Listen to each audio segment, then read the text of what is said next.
D23. Love it or hate it, it's an exciting time of year to be a Disney fan. Of course, there are panels for virtually all aspects of the company, but as someone who is first and foremost a theme park fan, I always love hearing what comes out of the Parks and Experiences panel. And boy did they announce some interesting projects this year. Good day everyone, my name is Parker, and in today's episode of Theme Park Parlay, I am going to do a big rundown on all of the things that were announced at this year's D23 Parks and Experiences panel and provide some of my thoughts and opinions on these announcements because boy do I have some thoughts and opinions on some of these.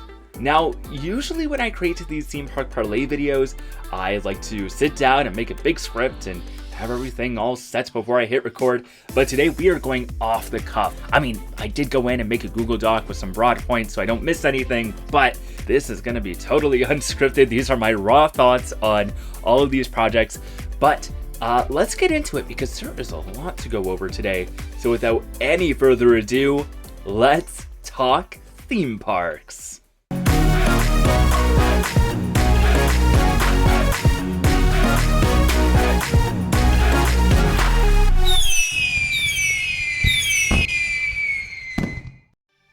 Alright, so I think the way I want to approach this is that I'm going to go park by park, resort by resort, and just go for it.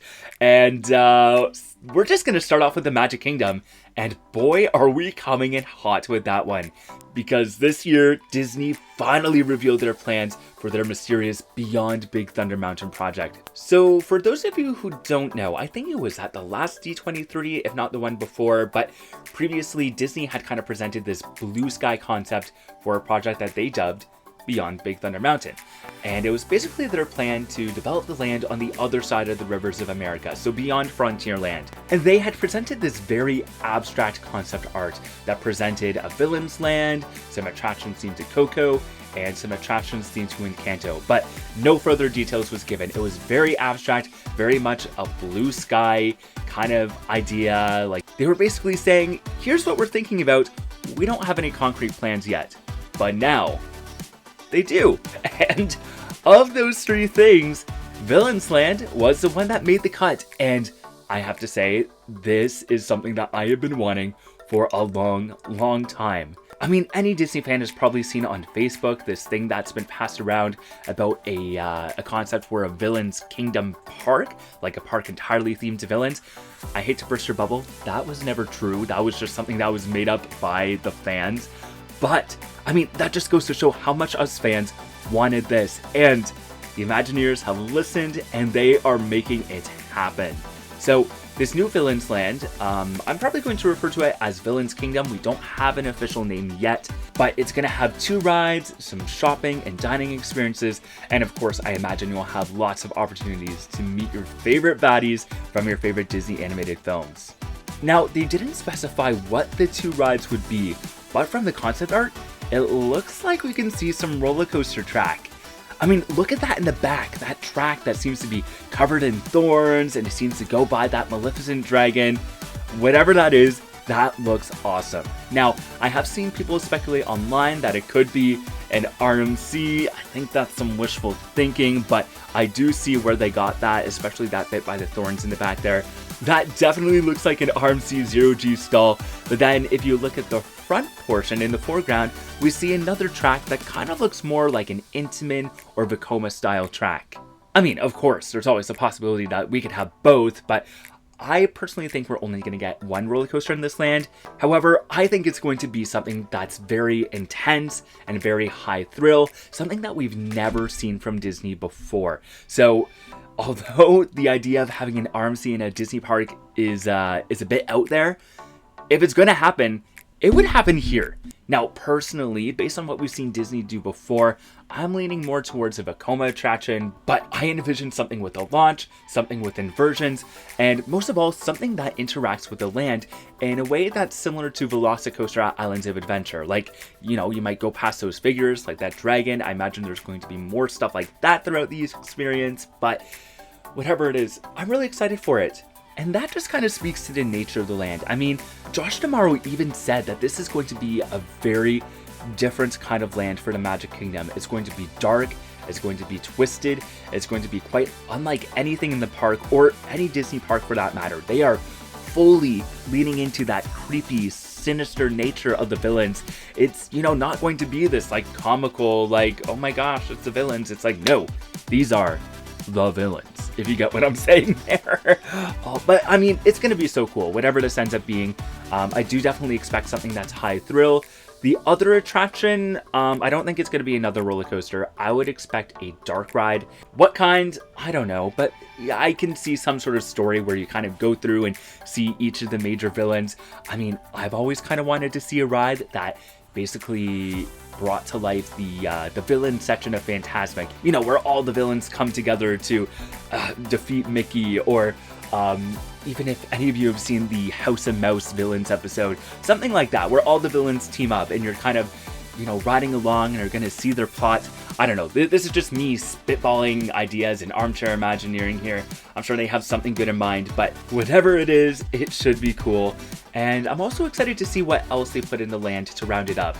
I can see them doing like a character dining experience with all the villains, maybe selling poison apples, you know, that are actually candy apples, something like that. And like I said earlier, I imagine you'll be able to walk around and meet all of your favorite villains from the Disney animated classics. So yeah, right off the bat, I am very excited for this edition and can't wait to hear more details in the future. The other part of this Beyond Big Thunder expansion will be an extension to Frontierland dedicated to the Pixar movie Cars, which is not something that I saw coming. I don't think anyone saw this coming, and it's weird. I'm gonna say it. It's a very odd pick, and I really do not know how I feel about this, but it's happening, with or without us, and it's going to have 2 rides. And based on the concept art that they've released, the e-ticket attraction here is going to be a ride very similar to Radiator Springs Racers. It's like basically that system, but they've kind of reskinned it to make it a little more rugged, make it fit in more with the Frontierland vibe. And in this iteration, you're basically going to go on a rally race through the mountains. For those of you who don't know, Radiator Springs Racers over at DCA is, it's a slot car system. So it's the same kind of ride as Test Track over in Epcot, which again, I don't know why we need this in the Magic Kingdom when we have that right next door, but Radiator Springs Racers is a really fun ride. It starts off with a dark ride section, and then you go into the outdoor portion where you actually race against another car, and it is fun, and it is beautiful, and it is amazing, and I still don't get why we need it over at Magic Kingdom. But I mean, it should be a fun ride, you know, like as weird as it is. I think it's going to be a fun attraction.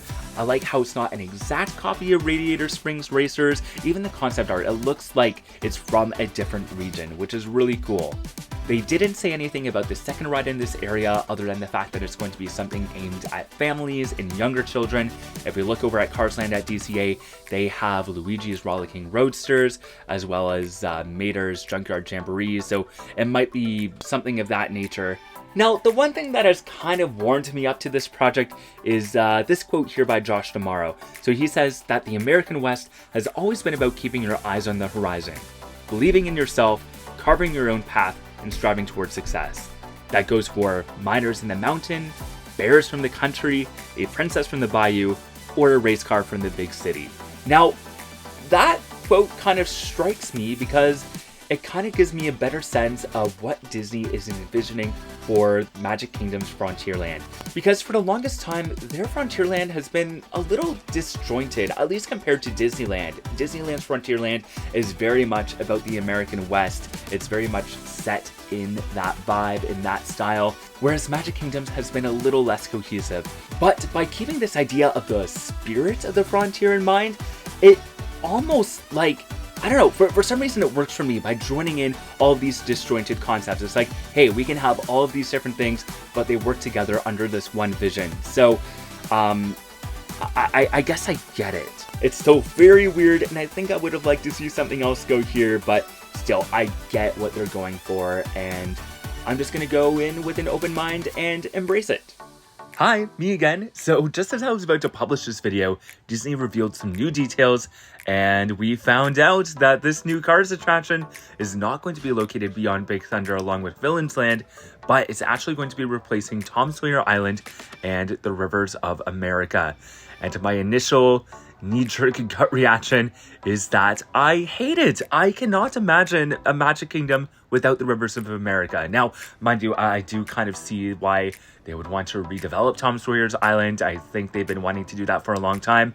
But to get rid of Rivers of America, no, I don't like this. But it is what it is, and I'm sure we'll get used to it eventually. A couple more smaller additions here for the Magic Kingdom. We have the Disney Starlight Parade, which is a new nighttime parade for Magic Kingdom.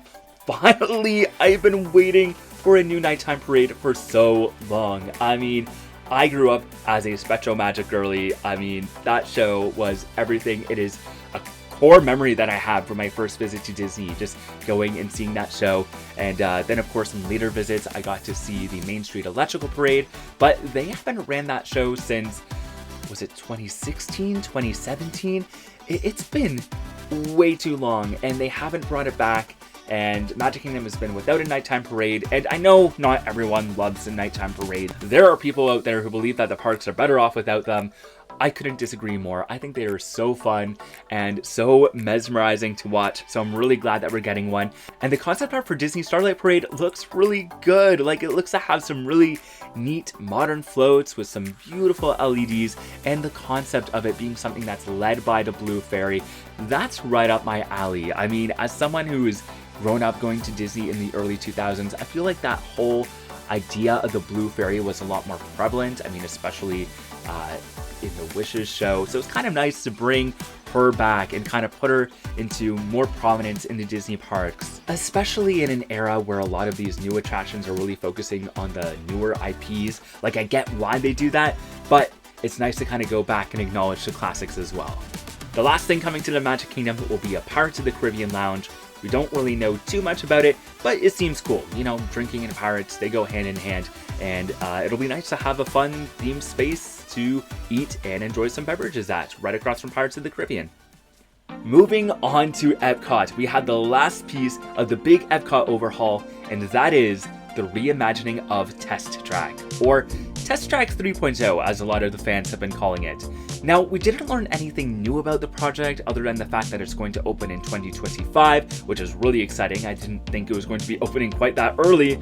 But yeah, other than that, they just kind of reiterated that this new version is going to take some cues from the old World of Motion attraction, which I'm really excited about. I mean, I've done both versions of Test Track, the original one that was a little more industrial, as well as the most recent version, which was the whole sim track concept, and I've always preferred that original one. I mean, the sim track stuff was cool, but the ride was just a lot more barren. Like, there was a lot more empty space, and it just seemed to be devoid of the spirit of the original.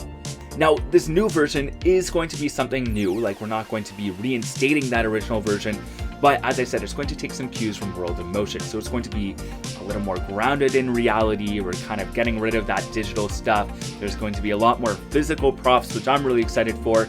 And other than that, I don't really know what else they're going to do. Like, the whole thing's been kind of vague, but I am very intrigued to see what elements of Worlds of Motion they bring in. Worlds of Motion was an old Epcot ride that basically told the history of transportation. So maybe that concept is going to be integrated into the ride somehow. Like, maybe each scene will be a ride through time, and then we had that big power launch at the end, kind of propelling us into the future, so to speak. But either way, I'm very excited for this, and I have a lot of confidence in what the Imagineers have cooking up for this attraction. The other new thing for Epcot is going to be a Spaceship Earth lounge. So this is in the old sponsor lounge above the post-show for Spaceship Earth. Now, this isn't necessarily something that really excites me, but still, it's good that they're going to be making use of that space again, and it looks like it's going to offer some amazing views of the lagoon. And I mean, I'm just thinking about the party packages that they're going to do to pair it up with the whatever the nighttime show is called now, Luminous. And in a way, it almost seems like a repurposing of that idea that they presented early on in the Epcot project, where they were going to have this big structure out in World Celebration. Like, it kind of looked like something out of Singapore. I'm gonna put it on the screen. You're gonna know what I'm talking about there. But, you know, just kind of that party event space. I mean, yeah, that's not going to appeal to every guest out there, but I think there is a need for it in the parks, and it's nice that they're going to be retooling some existing infrastructure for that. All right, moving on to Hollywood Studios. their big addition is going to be a brand new land based on Metropolis from Monsters, Inc. And I mean, this just looks fun. First of all, the e-ticket attraction of this land is going to be Disney's first ever suspended coaster, and it's going to be based on the door scene from the original Monsters, Inc. movie. I think this is an attraction that fans have been asking for basically since the movie came out. I mean, we saw that scene, and all of us collectively thought, I want to do that as well. And Disney, here in 2024, is coming to us and saying, you ask, and you shall receive.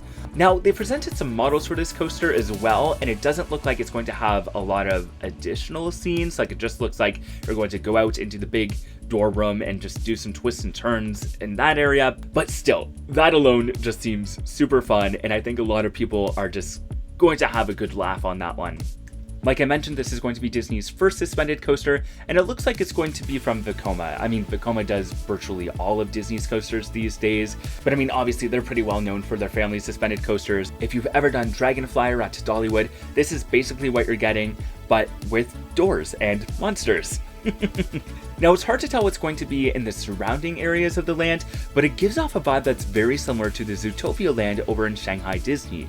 You know, it looks like it's going to have these oversized, very stylistic city streets, and it's really leaning into the immersion of being in this very specific city and this very specific universe. Based on what we can see in the concept art, I can pick out some slides. You know, it's always good to have some playgrounds for the kiddos. I think that is a very underrated aspect of any theme park. Like, it seems so small and so minuscule, but these play structures really do go a long way for kids and families.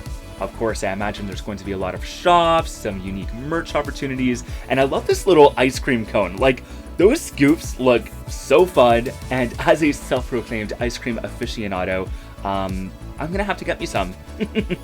And again, I imagine a lot of character opportunities. You're going to be able to meet your favorites like Mike and Sully, but I wouldn't be surprised if they created some original characters for the land as well. I mean, we got an entire Monstropolis to fill, and I imagine there's going to be some monsters running amok all over the place, both as characters that you can meet face to face, but also as figures like up in windows and, you know, maybe even just characters that you hear the voices of, but not physically see. But I guess what I'm trying to say is that there's going to be a lot of opportunities for interactions within this land.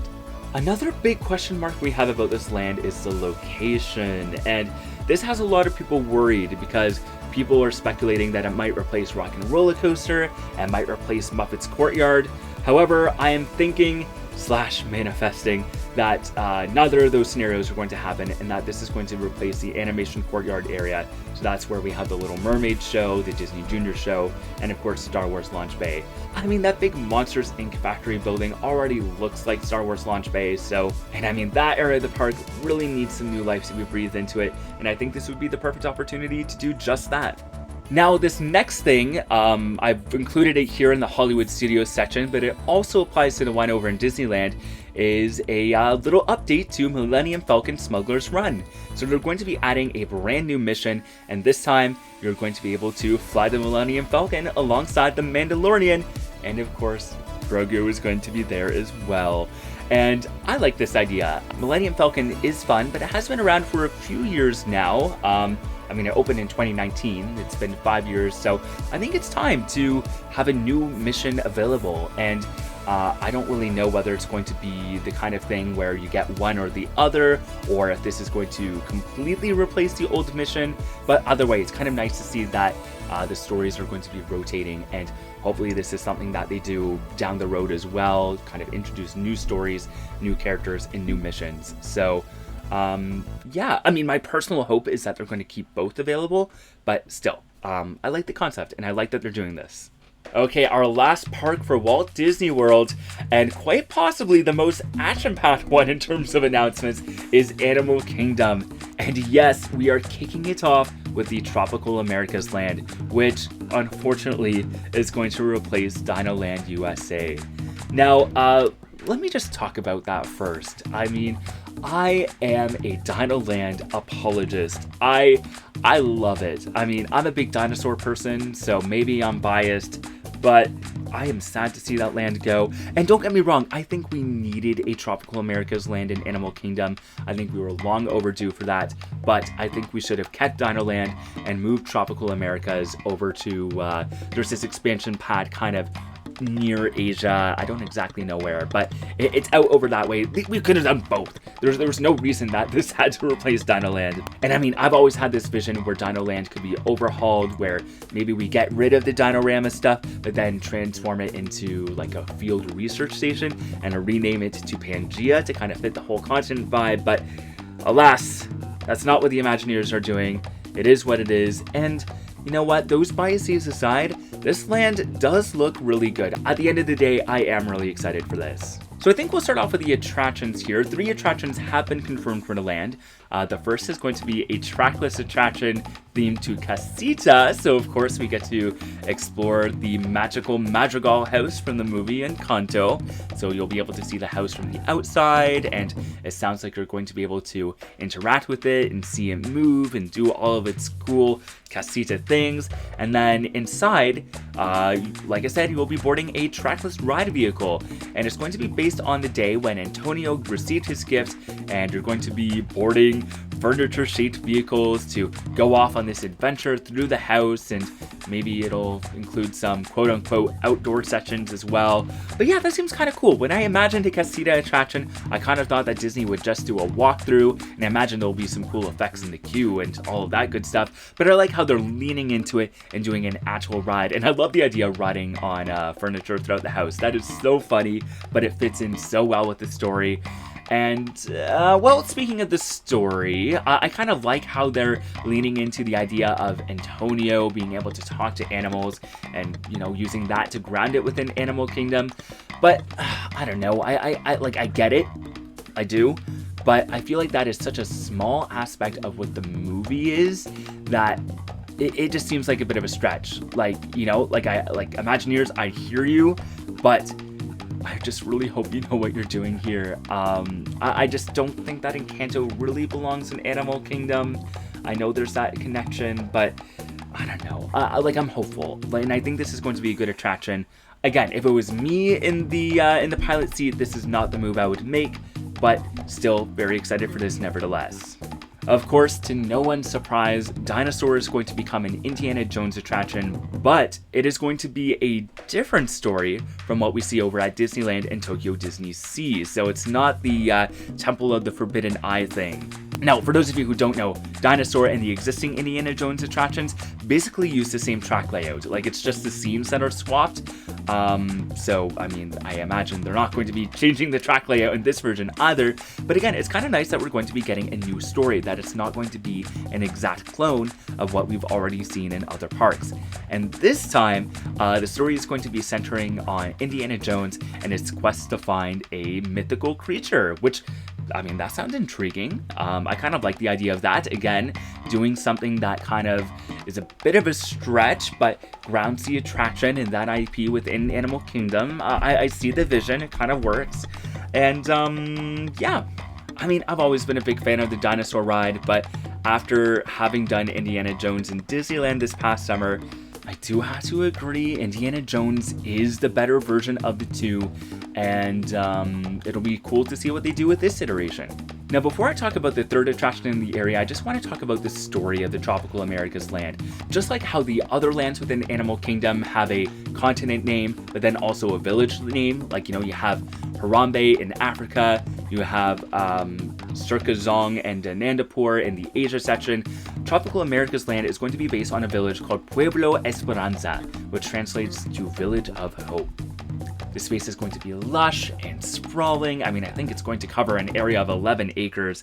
And in the center, it's going to be this large, beautiful fountain where villagers will gather to tell stories and interact with guests. So I like that idea of the village just being very much alive and vibrant and full of culture. I'm really looking forward to seeing that. And again, that kind of fits in with the existing lands of Animal Kingdom. It sounds like Restaurantosaurus will be converted into this large hacienda serving Colombian cuisine. That's going to be amazing. I love Colombian food. Really looking forward to that. And then this is where the third attraction comes in. It's going to be based on this idea of a wood carver from the village who has created this giant carousel featuring his favorite animals from Disney stories. So this is not going to be a reskin of Triceratops Spin. It's going to be a brand new carousel, and I kind of love it. I always thought that Animal Kingdom could use a carousel featuring menagerie figures, and although carousels may come across as basic and off the shelf at first, you gotta remember that carousels really are pieces of art.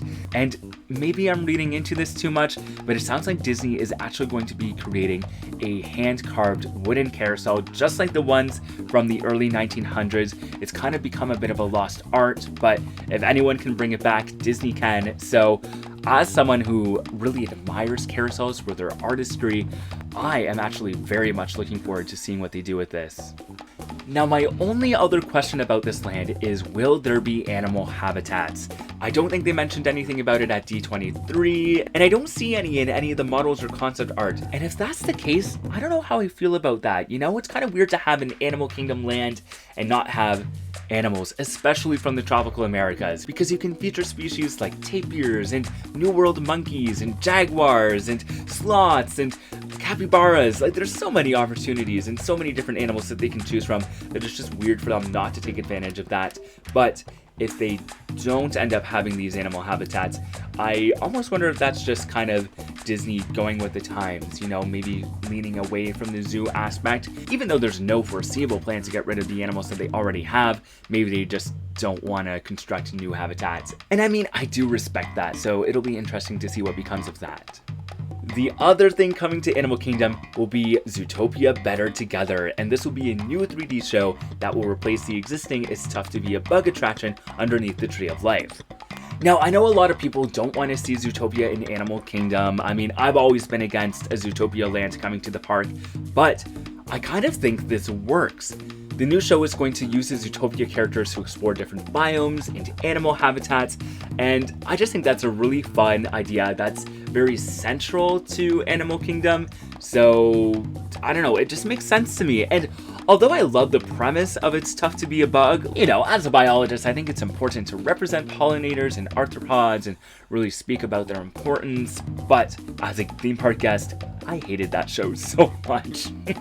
I skip it more often than not. So this show should be really fun. And I do think it kind of works as something that's very central to Animal Kingdom.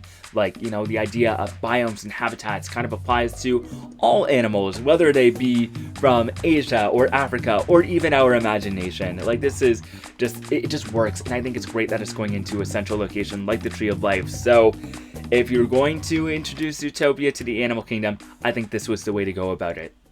Okay, let's hop coast here and talk about Disneyland. First of all, in celebration of Disneyland's 70th anniversary, we are getting a brand new animatronic show called Walt Disney: A Magical Life. This stage show is going to have a very similar setup to Great Moments with Mr. Lincoln, where you'll go into the amphitheater and see this animatronic figure of Walt at his office, who's just going to have a little conversation with the audience. I love this idea so much. I think a lot of fans have been wanting to see a Walt animatronic in the parks, and I think this is a good way to honor his legacy. And I love how it parallels with Great Moments with Mr. Lincoln as well. You know, like, that was something that Walt worked on to kind of prove what animatronics could do, and now that idea is coming full circle with him being immortalized as an animatronic himself. The show is going to start off at the Opera House, and then after the 70th anniversary, it's going to be moved over to Great Moments with Mr. Lincoln, where those two shows will be able to be rotated in and out. Quite literally, because I think it's going to be set on a turntable where, you know, maybe you'll get one show one time, and then that whole set will rotate and flip, and then you'll get the other show at a different time of day.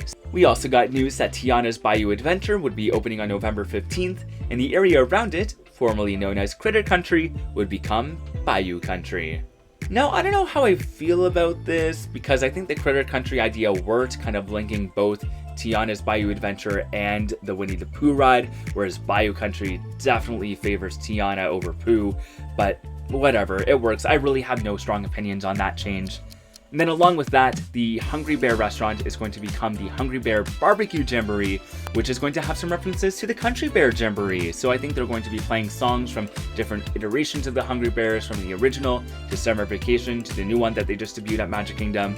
And that's a cute way to keep that ride alive. I mean, it hasn't been at Disneyland for many years now, but at least the spirit of the attraction gets to live on here at the restaurant. Moving on, we're going to cross the promenade and head on into Disney's California Adventure, where we have 3 new additions to discuss, starting with the Avengers Campus expansion. And when all is said and done, this is going to double the current size of the land, and I am so excited for this because I thought the Avengers Campus area was really cool. I mean, I love Mission Breakout, Spider-Man was really neat, and the Pym Test Kitchen was fine, but it is a very small land. Like, it is noticeably small for what you'd expect for something themed to something as big and as grand as Marvel. So I'm glad that they are going to be doing something about that to bring it to that level. That, and I mean, we've been waiting for an e-ticket attraction in this area. We knew more was coming. That much has been clear since the beginning, but you know, we've kind of had a bit of lapse since the opening of that land and now, but it is happening. And not only are we getting 1 new attraction, we're getting 2. The first of which is going to be a dark ride called Avengers Infinity Defense. This is basically the quote-unquote Quinjet attraction that's been rumored for a very long time. And this looks to be a dark ride that's going to be quite similar to, I mean, I guess it looks similar to Spider-Man Islands of Adventure, let's be real here. But you know what? It's fine. Ride systems get reused all the time, no biggie.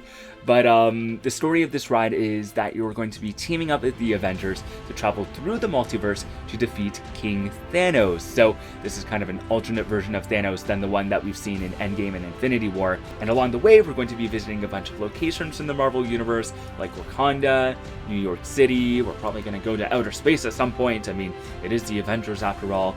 And we're going to be seeing a bunch of different characters that we know and love. So this should be a really epic attraction.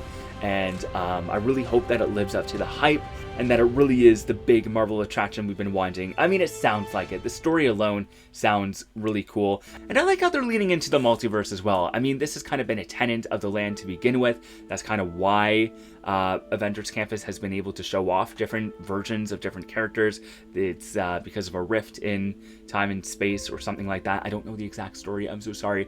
But I like how they're doubling down on that to tell a story that's brand new, but is also going to be familiar to Marvel fans. I mean, in my eyes, it's just perfectly balanced, just as it should be. The other attraction here is going to be a ride called Stark Flight Lab, and this looks like it's going to use the Kuka arm system, but it's not going to be a dark ride. It's going to be mostly outdoors, actually. But I guess the premise of this ride is that you're going to be strapping yourself in and that it's going to simulate different flight profiles of the different superheroes. So you're going to be doing different maneuvers in the air. And that sounds really fun. Very different, very out there. Again, I don't think this is something that anyone saw coming. But I'm intrigued by this. And I'm intrigued to see how they pull it off. Whether it's just going to be the arm and the movement, or if there's going to be stuff to look at on the periphery. I mean, this is clearly going to be the C or D ticket of the land. I mean, this is basically Avengers Campus's alien swirling saucers. But I mean, the uniqueness and the extra thrill alone should be enough to elevate it, even if there's nothing super immersive about it. DCA will also soon be home to a boat ride based on Coco, and this is said to break ground in 2026. And essentially, this ride is going to be a trip through the land of the dead. According to the panel, Imagineers drew inspiration for this attraction from classic rides such as the Haunted Mansion and Pirates of the Caribbean, which basically tells me that this is going to be a very animatronic heavy attraction, which makes me very happy. But it looks good. I love Coco, and I think a boat ride suits it perfectly. I think the concept art looks beautiful, and although we don't really have any real indication about the story is going to be, even just the basic concept of going through the land of the dead, that sounds cool. It sounds fun. I'm immediately a fan. Now, it is kind of weird that this is coming to DCA because this is exactly what a lot of people wanted the Three Caballeros in the Mexico Pavilion to be rethemed to. So maybe this is just going to be the first iteration, and then we'll see a similar version ported over to Epcot in the future. It's just weird how it's like, hey, we want this here, and then Disney is like, sure, we'll give you that, but on the complete opposite coast. Now, it's going to be interesting to see where this attraction goes. My initial hunch is that it would be somehow incorporated into Pixar Pier, maybe kind of, on that far side of the lagoon. But it could also be a part of Disneyland Forward. Remember, that whole thing got approved and it's happening. So it might be part of that and attached to DCA that way. And I think that's also going to be the case for this next edition, which is Avatar Land or Pandora or whatever they end up calling it. I don't know. We're going to call it Avatar Land for now. But this version of Avatar Land is not going to be the same as the Valley of Morara over in Animal Kingdom, but it is instead going to be inspired by The Way of Water, as well as the new Avatar film that's coming out in 2025, Avatar Fire and Ash. Again, this land is going to have 2 rides, and the one that they showed off in the concept art looks very similar to the Pirates of the Caribbean attraction over at Shanghai Disneyland. And in case you don't know what that attraction is, it is a boat ride, but it actually uses magnetic technology to be able to turn the boats in any direction in the water, so it doesn't always have to float forwards. It can float sideways, it can turn, and they use these massive projection screens to create this really neat immersive effect, and I think that kind of technology would work really well for an Avatar story, especially if they tie it in with The Way of Water, which it looks like they will. Like, you can see those Takumi, I think is what those big whale things are called. I am excited for this. I love Pandora, the world of Avatar Animal Kingdom, and if this one uses the same level of care and detail, I'm sure it's going to be a hit. And again, I like how they're doing something different. Like, they're using the same concept in the same universe, but they're telling a different story and using a slightly different setting and incorporating stuff from the newer films. I love that. Now again, we don't have any details about the second ride, but if I were to bet some money, I would guess it would be a port of Flight of Passage. And again, I don't know if it's going to be the exact same film as we see at Animal Kingdom's version. They might change it out to better match the setting, but I can't see them not bringing that attraction over. I mean, it's just too iconic of a ride and too iconic of a moment from the film. But then again, we don't really know much about the new movie, so it might be something more to do with that. Okay, we are switching continents here, and we are going to go over to what used to be called Walt Disney Studios Park, but is now called Disney Adventure World.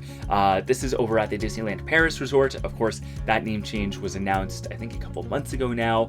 But the big thing going on at that park is this massive expansion that has been in the works for a few years.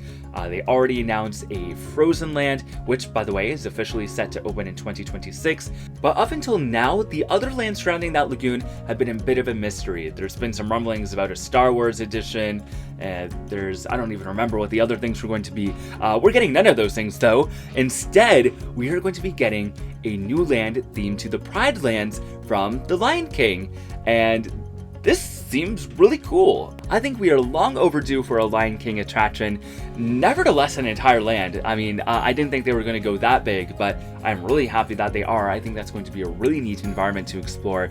But of course, the big e-ticket attraction of this ride is going to be a log flume. It looks pretty similar to Splash Mountain, but other than that, we don't really have any details about the ride. What's even more confusing is that there's a bit of debate about whether the ride will be based on the original animated classic, or if it's going to be based on the live-action photorealistic CGI version, because they had mentioned the animated version at the announcement, but the concept art clearly shows a live-action version of the characters. Now, I think they are in fact going to go with the animated version. I mean, the concept art is just that. It's concept. It's not meant to be an accurate representation of the end product. They just probably drew in those characters because they were easy or readily available, or I don't know the reason, but I just think that's just kind of to say, hey look, characters from The Lion King, but they'll actually end up looking more like the animated counterparts. As for the rest of the land, we basically know nothing at this point, but it seems very cool, you know, kind of taking some inspiration from African culture and architecture. I wouldn't be surprised if we got to try some African cuisine in the land, and I think it's going to be cool to see how they thread the needle between the fact that we are humans in need of human infrastructure, visiting a universe that is virtually devoid of humans, at least as far as we've seen on the screen so far. And I mean, the concept art, it seems to do that. Like, obviously it's a theme park, but it kind of still has this sense of ferality and being in the wild and being on the African plain. It looks cool, and I'm gonna say this for all the attractions, but I can't wait to learn more about this one. Of course, the other bit of information we got about this big expansion is that the lagoon in the center of it all is going to be called Adventure Bay, and yes, it'll be home to a new nighttime show. So that should be fun. It definitely seems like something that's going to be very IP based, but I think that works for this park. Disneyland Paris Park is also going to be getting a new castle show in January of 2025. I never really keep up with the international nighttime spectaculars, but I know that Disneyland Paris does a really great job of combining different media in their nighttime spectaculars. You know, they do the fireworks, they do the drones, they do the fountains, so I imagine this new show is going to carry on that tradition as well. Okay, we're almost through it, guys, but first we gotta talk about Shanghai Disneyland and their new Spider-Man roller coaster. We don't have a lot of information about this yet, we don't even have a name, but it does appear to be very similar to Guardians of the Galaxy Cosmic Rewind, except this version looks like it goes outside, which should be fun. I mean, again, it's kind of hard to say too much about this attraction without knowing any details or anything about the story or the plot, but Spider-Man's a cool character, Cosmic Rewind is a super fun coaster, and this should be a great ride. I don't think Shanghai Disneyland has an Avengers area at this point, so I don't even know if this is going to be like the start of a new Avengers campus or if it's going to be somehow integrated into Tomorrowland, but yeah, no notes, this should be cool. And finally, bringing up the rear is Hong Kong Disneyland, who will also be getting a Spider-Man attraction, but this time it's going to be, I don't really know, to be honest. I think it looks similar to the Tower of Terror system. It's really hard to tell from this one piece of concept art. Like, this is literally all we have to go off of is this concept art and the fact that it's going to be themed to Spider-Man. But I think a drop system makes sense. I can kind of imagine them doing that bouncing effect that they do on Mission Breakout, where, you know, Spider-Man catches you in the net and then you have that, you know, bouncing, you know what I mean. It looks fun. Again, it's kind of weird that these last two were so vague, but I guess that means there's more to look forward to. But yeah, those are my thoughts and opinions on all of the attractions coming to Walt Disney World in the next couple of years. If I didn't mention already, it kind of sounds like most of these attractions will be opening around 2027, 2028. At the latest, I think everything that was announced here will be open by 2030. So lots to look forward to in the next 5 to 6 years. And let me know what you're most looking forward to. I think for me, it's definitely gotta be the Villains Land, but Monstropolis is a close second, followed by the new Avatar Land at California Adventure. But let me know what you think, and let me know if you agree or disagree with my opinions. I know I shared a lot, so I'd love to hear what you have to say as well. And if you enjoyed my ramblings and would like to hear more theme park discussions, plus vlogs from all of my adventures, including some I did very recently to both Walt Disney World and Disneyland, you might want to consider becoming a subscriber. I would appreciate it so much if you did. And if you still can't get enough from me, you can find me on social media. I am at ADB Parker on Instagram, Threads, and Twitter, and at Adventures with Parker on TikTok and Facebook. So yeah, go follow me on those platforms and let's keep the party going.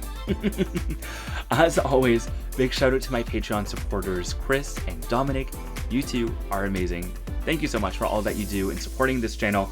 And if you would like to do the same and support this channel for as little as a $2 a month in exchange for some sweet perks and bonus content, including my Patreon exclusive series, Beyond the Adventure, Theme Park Kitchen, and Vlogs from the Vault, head on over to patreon.com/adbparker to learn more. Once again, thank you so much for putting up with my ramblings, and until next time, the adventures are calling. Bye!